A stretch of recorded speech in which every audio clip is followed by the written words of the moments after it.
El cooperativismo tiene un fundamento básico y son sus valores.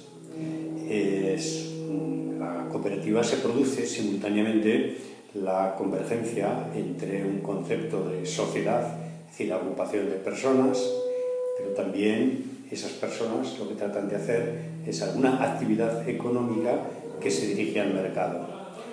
Entonces, ambas cuestiones resultan determinantes. La una sin la otra no tiene sentido, pero evidentemente si solamente desarrollamos el ámbito de la buena relación, el ámbito de la cercanía, de la comunicación, nos dedicamos a cultivarnos a nosotros mismos. Si con ello no contribuimos a conseguir algo que otros demanden y estén dispuestos a retribuir. Entonces, este concepto, tanto el societario como el de relación con el mercado, tienen que estar presididos por la ética. La ética, que para mí tiene un fundamento básico, que es la honradez. Ser auténticos, hacer las cosas que hay que hacer, afrontar los retos, comunicar las situaciones cuando teóricamente nos favorecen, como cuando teóricamente nos perjudican, que es evidentemente un poco más complicado.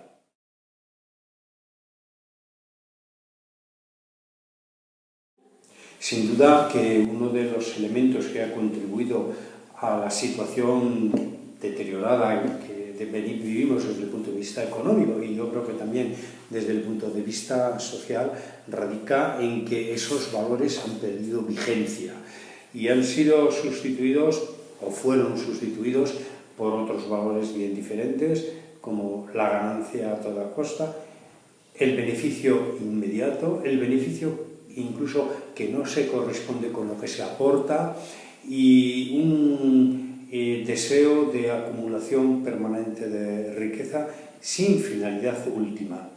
Es verdad que todas las personas necesitamos recursos económicos, son determinantes para que podamos construir nuestras vidas, pero la ganancia por la ganancia, y la ganancia sin límite. Yo pregunto muchas veces en las reuniones que hago con tantas personas en el mundo universitario y en el mundo empresarial, decidme una cifra que os ponga a cubierto de cualquier contingencia futura, a vosotros, a vuestros hijos, a vuestros nietos y a vuestros bisnietos. Decidme una cifra, y les cuesta mucho a la gente, ¿no? Pero el esfuerzo, y al final acaban diciendo una cifra. Y yo digo, no seáis cautos, decidme una cifra que realmente os dé cobertura a todas estas generaciones. Y conseguida esa cifra, ¿para qué el doble? O el triple, o 100 veces. ¿Qué es lo que te puede motivar si ni siquiera puedes tener objetos para poder disfrutarlos porque careces de tiempo?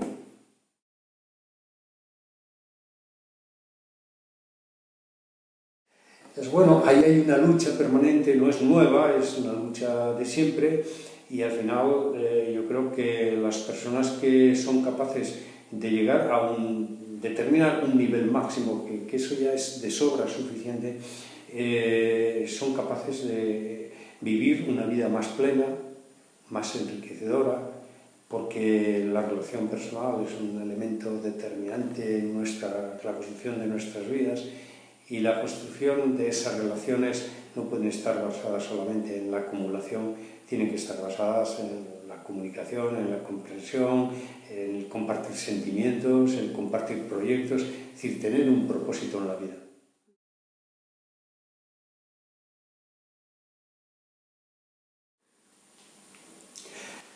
Desde luego, no es si se han perdido o si se han debilitado por que la cooperativa haya alcanzado un determinado tamaño, un determinado nivel de éxito.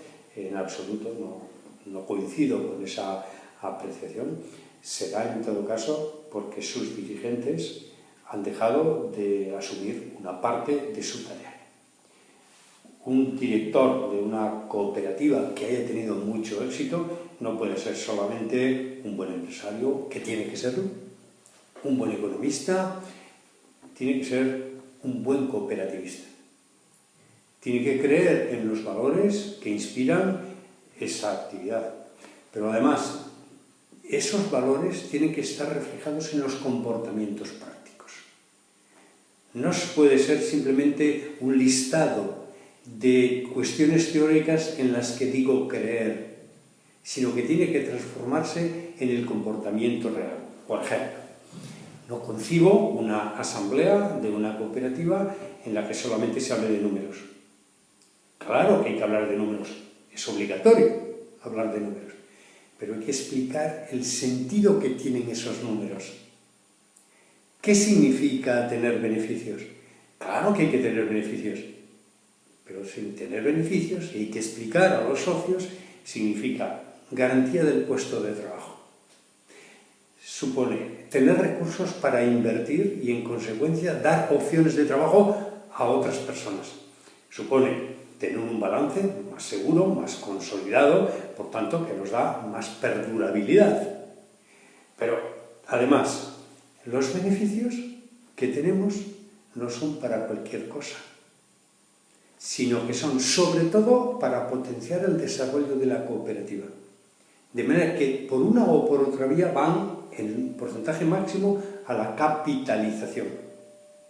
Pero además, tenemos una política retributiva que no se asemeja a las políticas retributivas del sistema mayoritario económico, donde nuestros directivos ganan más, tienen que ganar más, pero ganan muchísimo menos que lo que ganarían en un empleo alternativo fuera del sistema cooperativo. Claro, si esto se mantiene, y se mantiene permanentemente como elemento de comunicación y de reflexión, pues la cooperativa puede perfectamente cumplir ambas finalidades. Si no es eficiente en el mercado, no hay nada que cumplir porque va a desaparecer. Pero siendo eficiente en el mercado necesita cumplir con estos requisitos, que es la expresión práctica de los valores que dice profesar.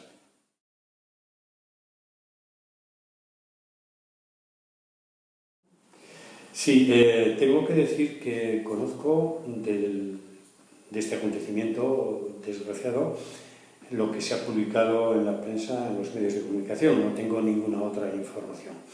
Por tanto, mi reflexión es una reflexión más en abstracto. Toda cooperativa está sometida, y lo acabo de decir hace un momento, a los juegos de los mercados. Cuando se está en una actividad en la que el mercado desde el año 98 ha venido, no, desde el año 2008, ha venido cayendo un 30% anual, se tiene un problema muy gordo. Ahora, la crisis del sector inmobiliario no es una crisis solo del sector inmobiliario. Afecta a muchísimas actividades. Afecta a los fabricantes de cementos, a los fabricantes de hierros, a los fabricantes de puertas, sean cooperativa o no cooperativa. Por tanto, una primera reflexión es que el caso de Fagor se ha visto sometida a una tensión de una demanda decreciente. A eso se añade que los propios consumidores, que estábamos habituados a cambiar nuestros electrodomésticos pues cada cierto tiempo, en este momento no tenemos posibilidad de cambiar nuestros electrodomésticos y llamamos a un técnico para que nos los repare. Entonces hay dos causas objetivas. Cuando uno se ve sometido a una crisis de gobierno tiene que tomar, de mercado, tiene que tomar situaciones o decisiones muy difíciles, que además las tiene que tomar rápidamente. Yo ahí ya no sé si precisamente en este caso han tomado las decisiones que debían haber tomado en tiempo oportuno.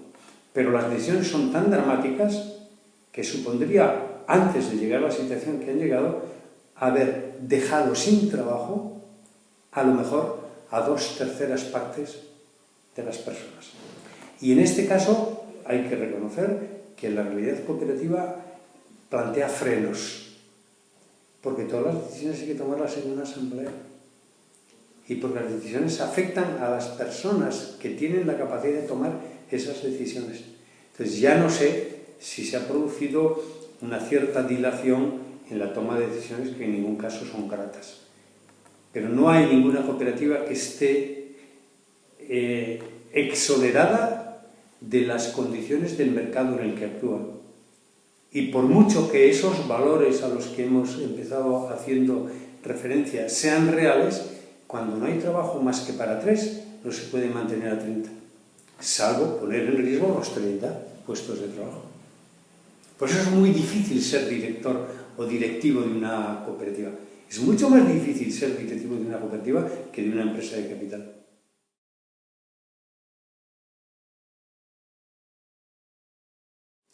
La innovación es importante porque la vida es innovación.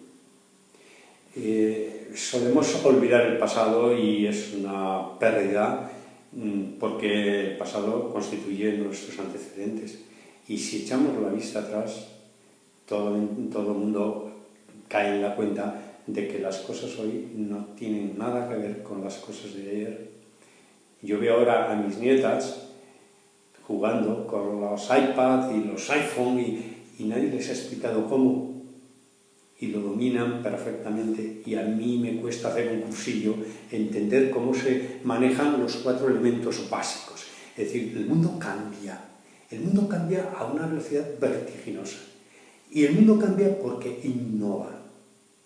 Porque se innova cuando en lugar de repetir el pasado se construye un futuro diferente.